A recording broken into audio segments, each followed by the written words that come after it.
완벽할 것 같았던 기대에 속은 적이 있나요? 오늘 저는 실망에 대해 이야기하고 싶어요. 믿음과 희망으로 가득 찬 환경에 들어갔지만 상처만 안고 나오는 그 순간들 말이에요. 우리는 종종 옳은 일을 하고 옳은 것을 기대하며 옳은 방식으로 믿어요. 하지만 결과는 기대와 너무 다를 때가 있어요. 많은 사람들이 그 순간 무너집니다. 포기하고 길을 잃고 말죠. 하지만 그 아픔 안에는 강력한 비밀이 숨겨져 있어요. 그 이야기는 한 남자, 나아만에게서 시작됩니다. 나아만은 존경받는 군대 장군이었어요. 하지만 그의 마음속 깊은 곳에는 누구도 보지 못한 상처가 있었어요. 그는 나병 환자였습니다. 겉보기엔 완벽했지만 속은 병들어 있었죠. 그리고 바로 그때 뜻밖의 사람을 통해 하나님의 이야기가 시작되어 이름도 없고 힘도 없고 자유조차 없는 어린 소녀 하나가 말했어요. 내 주인이 사마리아에 있는 선지자 앞에 섰다면 분명히 나병이 나았을 텐데요. 전쟁과 권력에 익숙한 나아만은 처음으로 낯선 희망과 마주합니다. 너무 좋아서 믿기 어려운 그런 약속이었죠. 여기서 우리는 첫 번째 교훈을 얻어요. 당신이 기다리는 응답은 가장 예상치 못한 곳에서 올 수 있습니다. 나아만은 성공한 사람이었습니다. 존경받았고 권력을 가졌고 많은 것을 이루었죠. 하지만 그의 몸에는 아무도 고칠 수 없는 병이 있었습니다. 나병은 날이 갈수록 그의 살을 갉아먹고 희망까지 사라지게 했어요. 그러던 어느 날 뜻밖의 목소리가 들려옵니다. 한 외국 소녀, 이름도 없는, 힘도 없는 장군의 집에 잡혀온 노예였죠. 그녀가 말했어요. 그가 사마리아에 있는 선지자에게 간다면 분명히 나을 거예요. 강력한 말이었습니다. 하지만 그녀는 누구였을까요? 정말 믿을 수 있을까요? 자신의 위치를 바꾸기 위해 거짓을 말한 건 아닐까요? 자기를 노예로 만든 사람에게 선한 뜻을 품는다는 건 보통 일은 아니잖아요. 하지만 나아만은 병들어 있었습니다. 고통 속의 사람은 가장 작은 희망도 붙잡고 싶어 하죠. 그런데 문제는 정확한 정보를 들었음에도 그는 엉뚱한 길을 택했다는 겁니다. 소녀는 말했습니다. 사마리아에 있는 선지자에게 가세요. 하지만 나아만은 자신이 아는 방식대로 움직였어요. 왕의 편지를 받아 이스라엘 왕에게 가져갔죠. 권력을 통해 해결하려 했던 겁니다. 그리고 이스라엘 왕은 그 편지를 읽고 절망합니다. 내가 하나님이냐? 사람의 병을 고치게 하다니. 하며 옷을 찢습니다. 열왕기하 5, 7. 생각해보세요. 성경은 정확한 길을 가르쳐 줬어요. 그런데 나아만은 다른 길을 택했습니다. 오늘날에도 많은 사람들이 하나님이 실패한 줄로 오해합니다. 하지만 사실은 잘못된 길을 선택했기 때문이에요. 종교, 전통, 사람에 의지하고 하나님의 방향을 놓쳐버린 거죠. 사람들에게 실망하고 교회에서 상처받고 사역에서 무너지는 이유는 대부분 하나님과의 관계가 약해졌기 때문입니다. 진짜 당신을 지탱하는 관계는 사람과의 관계가 아니라 하나님과의 관계입니다. 1000명이 내 곁에 쓰러지고 10,000명이 내 오른편에 쓰러져도 하나님과의 관계가 살아있다면 당신은 결코 무너지지 않을 거예요. 당신도 혹시 하나님이 이렇게 일하시겠지 하고 마음속으로 시나리오를 짜본 적 있나요? 그리고 그게 하나도 맞지 않았을 때 실망하지 않았나요? 나아만이 그랬습니다. 한 번 실망하고 또 실망하고 계속해서 실망하게 됩니다. 왕이 자기를 고쳐줄 줄 알았지만 아니었고 선지자가 환영해 줄 알았지만 그는 집 밖으로조차 나오지 않았습니다. 나아만은 기적이 일어나는 방식까지 정해 놓고 있었어요. 예배에 가면 하나님이 이렇게 말씀하실 거야. 그 문이 열릴 거야. 기적이 일어날 거야. 내가 기대한 방식으로. 하지만 정신 차리세요. 당신이 하나님이 아닙니다. 하나님은 하나님이십니다. 하나님은 원하실 때 원하시는 방식으로 행하십니다. 모든 계획과 모델은 그분이 만드십니다. 우리 중 얼마나 많은 사람들이 남편이 변하길 바라며 여기에 왔을까요? 그런데 하나님은 먼저 그 아내의 마음을 바꾸고 싶어 하셨습니다. 어떤 사람은 취업문을 위해 기도하며 왔지만 하나님은 그의 영혼을 구원하는 것이 더 급하셨습니다. 문제는 장소만이 아닙니다. 목적이 더 중요합니다. 당신이 이 자리에 온 이유는 무언가를 얻기 위해서가 아니라 하나님 때문입니다. 그분은 이미 당신에게 모든 것을 주셨습니다. 자신의 아들을 십자가에 내어주셨잖아요. 그분이 문을 여시든 치유하시든 아니든 그분은 여전히 하나님이십니다. 나아만은 기적의 장면을 기대했습니다. 하지만 돌아온 건 간단한 명령 하나. 요단강에 가서 7번 몸을 씻어라. 그는 화가 났어요. 그 물에선 아무런 기적의 느낌도 나지 않았으니까요. 그런데 하나님은 이렇게 말씀하고 계셨어요. 나아만, 이건 물의 문제가 아니야. 이건 나와 너 사이의 문제야. 하나님은 나아만의 틀을 깨고 싶으셨던 거예요. 믿음이란 결과를 내 방식으로 끌어오는 게 아니라 하나님의 말씀에 온전히 순종하는 것입니다. 때로는 하나님께서 당신에게 새로운 것을 주시기 위해 위기를 허락하실 때가 있어요. 당신을 무너뜨리기 위한 게 아니라 당신의 눈을 열기 위해서입니다. 지금 당신이 겪고 있는 고통은 당신의 끝이 아니라 하나님이 당신에게 보여주고 싶은 새로운 시작일지도 모릅니다. 결혼 생활 속에서, 건강 문제 속에서, 자녀와의 관계, 혹은 일터에서조차 하나님은 여전히 모든 것을 다스리고 계십니다. 그리고 그분은 당신의 아픔조차 사용하셔서 당신의 삶을 완전히 바꾸실 수 있어요. 하지만 우리도 나아만처럼 그 뜻을 잘 이해하지 못할 때가 많죠. 고통이 우리의 시야를 가리고 실망이 우리의 마음을 닫게 만들기 때문입니다. 그러나 나아만은 실망했음에도 불구하고 순종했고 결국 치유를 경험했습니다. 그리고 성경에는 또 다른 한 사람이 나옵니다. 그도 기적을 바라고 있었습니다. 자신의 아들이 악한 영에 사로잡혀 있었기 때문이죠. 그는 마음속에 기대를 품고 예수님을 찾아 떠났어요. 예수님을 만나면 내 아들이 자유롭게 될 거야. 하지만 그가 도착했을 때 예수님은 거기에 없었습니다. 대신 제자들이 그 자리에 있었습니다. 그래서 그는 자신의 아들을 제자들에게 맡깁니다. 하지만 제자들은 아무것도 할 수 없었습니다. 그리고 기적의 순간이 되어야 할 장면은 공공연한 망신의 무대가 되어버렸습니다. 아들은 바닥에 쓰러지고 소리를 지르고 몸부림칩니다. 그 가정의 고통이 사람들의 구경거리가 되어버린 거예요. 그 아버지는 절망했어요. 믿고 왔는데 또 실패인가 싶었죠. 그런데 그때 예수님이 도착하십니다. 그분이 오시면 모든 것이 달라집니다. 예수님은 그 아버지를 직접 부르시고 물으십니다. 정말 아들이 낫기를 원하십니까? 그 질문 앞에서 그 아버지는 솔직하게 대답합니다. 주여, 내가 믿습니다. 나의 믿음 없음을 도와주소서. 때때로 우리가 하나님의 새 일을 경험하지 못하는 이유는 믿음이 부족해서가 아닙니다. 너무 많은 실망을 겪었기 때문이에요. 그 아버지는 단지 귀신 들린 아들을 데리고 온 것이 아닙니다.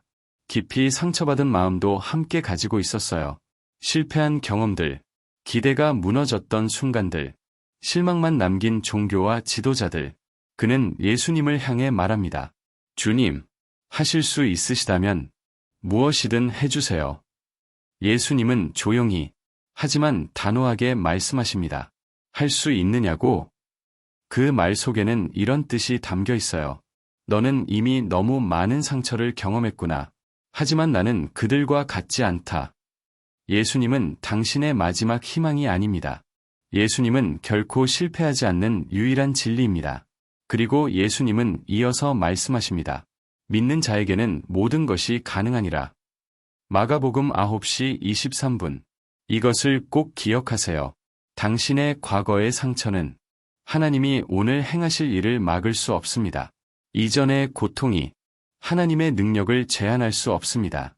지도자에게 실망했을 수도 있고, 사람들에게 상처받았을 수도 있고, 자신에게 실망했을 수도 있어요. 그러나 하나님은 거짓말하지 않으시는 분입니다. 후회하지 않으시는 분입니다. 민수기 23시 19분. 그분이 말씀하셨다면 반드시 이루십니다. 그리고 이것이 가장 안타까운 현실입니다.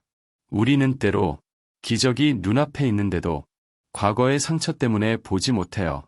당신이 무엇을 겪었든 하나님은 과거에 묶여 계시지 않습니다. 그분은 지금 이 순간 당신과 함께 새로운 이야기를 쓰고 계십니다. 그리고 또 한 가지, 많은 사람들이 옳은 것을 원하면서도 잘못된 곳에서 그것을 찾습니다. 귀신 들린 아들을 데리고 온 아버지도 먼저 제자들을 찾았죠. 야곱도 마찬가지였습니다. 그는 평생 자신이 이미 가진 것을 얻으려고 싸웠습니다.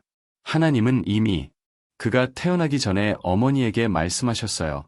큰 자가 작은 자를 섬길 것이다. 창세기 25, 23. 야곱은 태어나기도 전에 하나님의 약속을 받은 자였습니다. 하지만 그는 끊임없이 무언가를 얻어내야만 자신의 가치를 증명할 수 있다고 믿었죠. 그는 믿는 것보다 쌓는 것을 택했습니다. 때때로 우리는 최선을 원하고 옳은 것을 찾지만 잘못된 곳에서 잘못된 방식으로 그것을 찾으려 합니다. 그리고 우리의 계획이 이루어지지 않을 때 실망감은 점점 커져만 갑니다. 나아만은 자기 부족의 리더가 되고 싶었고 아버지를 대신하며 위대함을 이루길 꿈꿨습니다. 하지만 하나님은 우리의 제한된 방식대로 일하지 않습니다.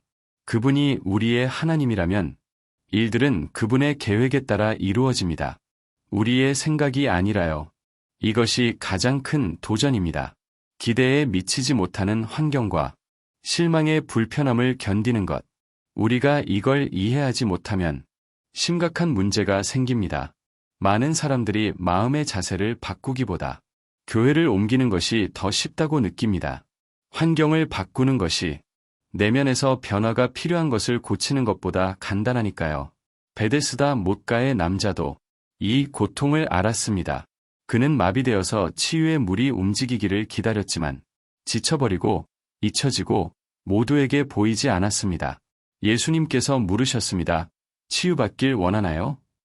그는 과거의 상처와 실망의 목소리로 아무도 나를 도와주지 않고 아무도 물가로 데려가지 않아요. 라고 답했습니다.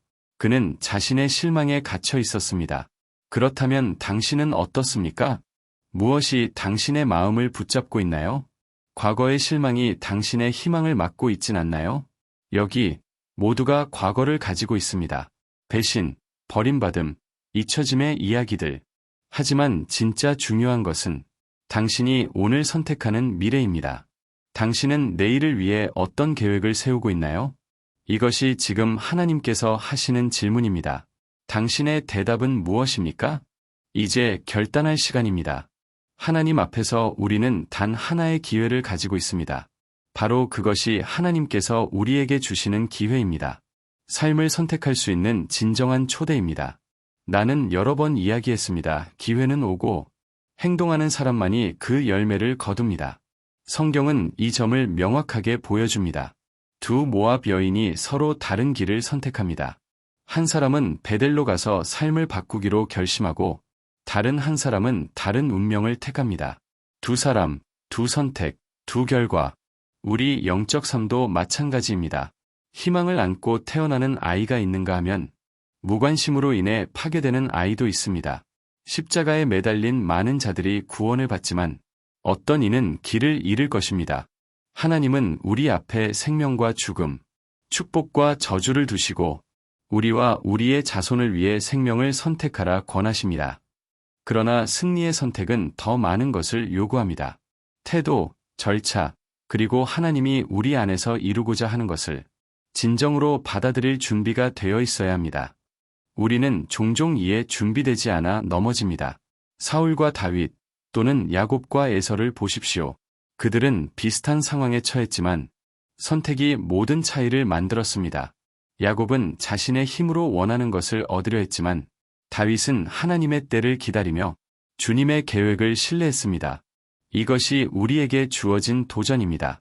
우리 삶에 들어오셔서 함께 걷고 변화를 원하시는 하나님 앞에서 올바른 태도를 가지는 것입니다. 이제 또 다른 이야기를 보겠습니다. 누가복음 2장에서 베드로는 밤새도록 고기잡이를 했지만 피곤하고 졸리고 실망하여 아무것도 잡지 못했습니다. 아침에 그는 무대에 도착해 배를 안전한 곳으로 끌어올리고 그물들을 뒤집어 펼치기 시작합니다. 풀이 엉켜 날아가지 못하는 연을 풀던 그 순간처럼 차분함과 인내가 필요했습니다. 베드로도 같은 과정을 겪고 있습니다. 당신은 어떤가요? 실망과 피로가 당신을 멈추게 하려 할 때에도 그물을 뒤집고 길을 풀 준비가 되어 있습니까? 더럽혀진 그물, 빈 배, 실망, 피로, 졸림. 이 모든 것이 마음을 무겁게 합니다. 하지만 베드로는 무엇을 했을까요? 그는 그물을 뒤집어 엎으며 원하지 않았던 잎사귀와 해조류, 쓰레기들을 제거했습니다. 왜일까요? 그는 밤에 다시 낚시를 나가야 했기 때문입니다. 베드로는 지난 실망에 멈춰 있을 수 없었습니다. 그는 모든 것을 이겨내야 했습니다. 그리고 이번 밤은 다를 것이라는 희망으로 가득 차 있었습니다.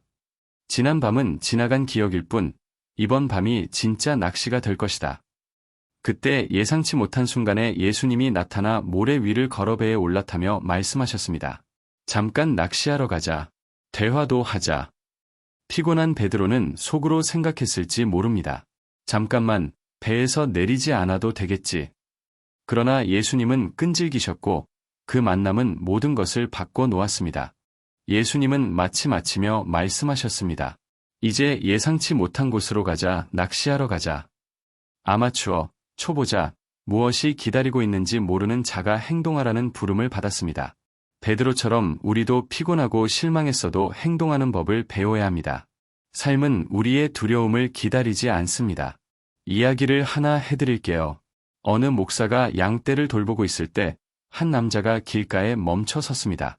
양이 몇 마리나 있습니까? 목사는 대답했습니다. 정확히 모르지만 많을 겁니다. 그 남자는 위성을 작동시켜 계산하더니 말했습니다. 당신은 정확히 1343마리의 양을 가지고 있군요. 목사는 놀랐습니다. 그 남자는 물었습니다. 내가 당신의 직업을 마치면 양 한 마리를 돌려주겠습니까? 목사는 도전을 받아들였습니다. 그리고 그 남자가 대답했습니다. 저는 컨설턴트입니다. 베드로는 놀란 눈으로 말했습니다. 도와줘요. 어떻게 그런 걸 아세요? 첫째, 제가 부르지도 않았는데 여기 오셨고, 둘째, 제가 대답하기도 전에 벌써 답변을 요구하시네요. 셋째, 제 세상을 전혀 모르면서 개와 양의 차이도 모른다면 어떻게 저를 도울 수 있겠습니까? 누군가를 인생에 들이기 전에 그 사람이 진짜 길을 알고 있는지, 경험과 지혜로 변화를 만들 수 있는지 확실히 해야 합니다. 예수님은 피곤하고 실망하여 낚시를 포기하려는 베드로에게 바로 이 점을 가르치셨습니다. 예수님은 단순히 물고기를 잡으러 오신 것이 아니라 사람들의 마음을 낚으러 오셨고 삶을 변화시키러 오셨습니다. 베드로는 피곤하고 좌절했지만 그 앞에 새로운 기회가 있음을 이해해야 했고 과거를 직면하고 의심을 극복하며 다시 그물을 던질 용기가 필요했습니다. 예수님이 배에 올라오셨고 그분과 함께 오는 희망은 오직 믿음을 가진 사람만이 느낄 수 있습니다. 환경을 넘어 과거의 실망을 넘어 바라보는 사람에게 옵니다. 때때로 삶은 우리를 어둠 속에 빈 그물과 깨진 기대 속에 두지만 바로 그 순간 하나님은 우리에게 다시 시작하라고 부르십니다. 그분이 명하시는 곳에 그물을 던지라고, 불가능을 믿으라고. 당신은 당신의 싸움과 빈 그물 앞에서 다시 그물을 던질 준비가 되어 있습니까? 예수님이 당신 배에 올라와 희망을 새롭게 하도록 열려 있습니까? 초대는 끝났습니다. 선택은 당신의 몫입니다. 전도해라, 베드로. 예수님은 미소를 지으며 그렇게 말씀하시는 듯했습니다. 피곤한 베드로는 생각했습니다. 내가 할 수 있을까? 예수님이 말씀하셨습니다. 단 한 번만, 그물 한 번만 던져보자. 작은 물고기라도 잡자. 베드로는 아무도 던지지 않는 어딘가에 그물을 던졌습니다. 그물을 끌기 시작했을 때 무거운 느낌이 들었습니다. 또야, 좀 멀리 던지라고 했는데. 하지만 그 고요한 물 속에는 생명이 가득했고 물고기의 움직임을 느낄 수 있는 감각만 필요했습니다. 베드로는 힘껏 그물을 끌며 외쳤습니다. 친구들, 빨리 와봐. 친구들은 베드로의 배가 가라앉는 줄 알고 서둘러 달려왔습니다. 도착해보니 그물은 무거웠고 물고기로 가득했습니다. 베드로가 예수님께 말했습니다. 주님, 나는 설교하려고 배가 필요했지만 이제 보니 주님이 있어야 생명을 낚을 수 있겠군요. 그물과 예수님을 바라보며 새로운 깨달음이 찾아왔습니다. 때로 우리는 우리의 힘으로 모든 걸 해결하려 하지만 예수님은 우리에게 진정한 결과는 오직 그분과 함께할 때 가능하다고 보여주십니다. 치료를 구하고 축복을 청하며 기도하는 사람이 있지만 고난이 닥치면 사라지는 이들도 있습니다. 마치 예수님이 단지 도구인 것처럼 말입니다. 그러나 진정한 변화는 우리 자신을 강하게 만들어 사랑과 인내와 믿음으로 세워주는 것입니다. 다른 사람을 바꾸려 하기보다 삶의 무게를 견딜 수 있는 우리가 되는 것입니다. 그리고 삶은 계속됩니다. 힘들어 보여도 하나님과 함께 사는 것은 매일의 선택이며 폭풍우가 와도 포기하지 않는 결단입니다. 영생을 원하는 사람은 끈기가 필요합니다. 많은 사람들이 와서 듣고 떠나지만 적은 다시 공격할 기회를 기다립니다. 그래서 진정한 믿음은 머무르는 이들, 싸우는 이들, 환경에 굴복하지 않는 이들의 것입니다. 당신은 어떻습니까? 머무르겠습니까? 싸우겠습니까? 때때로 인생은 끊임없는 싸움처럼 느껴집니다. 매일 새로운 상대가 나타나 당신의 벨트를 빼앗으려 하는 옥타곤과 같습니다. 어떤 사람들은 고통과 싸움에서 벗어날 수 없다고 생각하며 그 싸움 없이는 살아갈 수 없는 것처럼 보입니다. 하지만 예수님은 베드로에게 깊고 확실하게 말씀하셨습니다. 베드로야, 우리 사이에는 문제점이 있다. 나는 내 인생의 일시적인 한 장이 되기 위해 온 것이 아니다. 나는 너의 이야기를 영원히 바꾸기 위해 왔다. 지금까지 사용해온 그 작은 그물은 이제 취미로만 쓰일 것이다. 왜냐하면 이제 베드로는 더 큰 것을 낚을 것이고 사람을 낚는 어부가 될 것이기 때문이다. 이것이 당신에게 의미하는 것은 무엇일까요? 모든 것이 힘들고 도망치고 싶을 때조차도 당신의 고통, 피로, 실망보다 더 큰 무언가가 있다는 것입니다. 그 더 큰 무언가는 제단으로 가서 하나님께 가까이 나아가 당신이 혼자 감당할 수 없는 무게를 내려놓으라는 부르심입니다. 예수님은 당신에게 초대합니다. 수고하고 무거운 짐 진 자들아 다 내게로 오라. 내가 너희를 쉬게 하리라. 다른 사람들이 뭐라고 하든 어디에서 위로를 찾았든 상관없습니다. 진정한 쉼은 오직 하나님 안에 있습니다. 당신은 모든 것을 혼자 감당할 필요가 없습니다. 당신의 짐을 내려놓고 오직 그분만이 주실 수 있는 가벼움을 받으십시오. 이것이 진정한 변화입니다. 이제 생각해 보세요. 이 이야기가 당신의 삶에 어떤 의미가 있나요? 오늘 당신이 배운 것을 댓글로 적어주세요. 이 메시지가 당신의 마음에 어떻게 와 닿았는지 나누어 주세요. 당신의 경험이 고군분투하는 다른 이들에게도 영감을 줄 수 있습니다. 이제 기도합시다. 기도. 하나님 아버지, 여기까지 인도해 주시고 내가 의심할 때도 포기하지 않으셔서 감사합니다. 내 아픔과 실망, 피로를 당신께 맡깁니다.